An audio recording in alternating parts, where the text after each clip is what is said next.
إن أعجبك الفيديو لا تنسى الإعجاب والاشتراك في القناة. عاجل عثمان يترك حليمة، ومفاجآت نارية في عرض الحلقة 188 من مسلسل المؤسس عثمان، شاهدها الآن حصريا على قناة ATV التركية والفجر الجزائرية. يعتبر عثمان بن أرطغرل من أبرز الشخصيات في التاريخ الإسلامي، حيث وضع اللبنات الأولى لدولة سرعان ما تحولت إلى واحدة من أعظم الإمبراطوريات في العالم. ونشأ عثمان في بيئة تتسم بالصراعات والتحالفات، واستفاد من إرث والده القائد الغازي أرطغرل، الذي مهد له الطريق لقيادة قبيلة إلكي. وتمتع عثمان بفطنة سياسية وحنكة عسكرية جعلته قادرا على توحيد صفوف القبيلة وترسيخ دعائم الدولة الناشئة، وإلى جانب التزامه الراسخ بنشر القيم الإسلامية.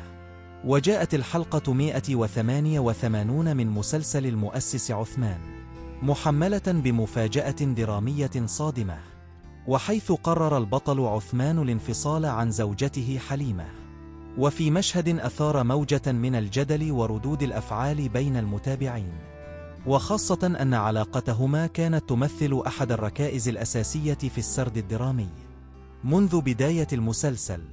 وهذا التحول المفاجئ أعاد رسم ملامح العلاقة بين الشخصيات وطرح تساؤلات كثيرة. هل هذه نهاية العلاقة؟ وما الأسباب التي دفعت عثمان لاتخاذ هذا القرار الحاسم؟ وكيف سينعكس ذلك على توازن القوى داخل قبيلة الكي؟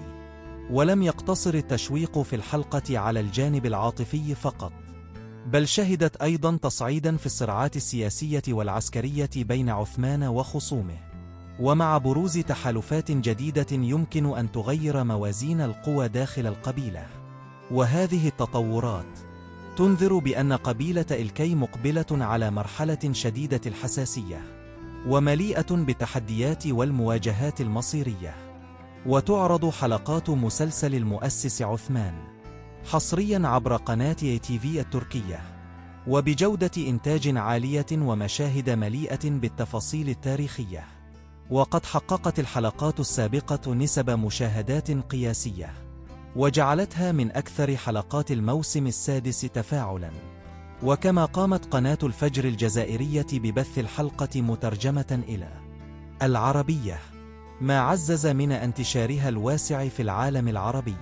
وتعد الحلقة 188 نقطة تحول محورية في مسار المسلسل، وإذ بدأت تنكشف ملامح مرحلة جديدة من الأحداث، وقد تعيد تشكيل مستقبل عثمان وقبيلته وبين تطورات الصراع والقرارات الشخصية المفاجئة.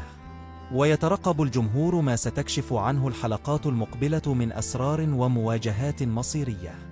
وسيتم عرض الحلقة 188 من مسلسل المؤسس عثمان يوم غد الأربعاء 16 أبريل على قناة ATV التركية في تمام الساعة 8 مساء بتوقيت تركيا.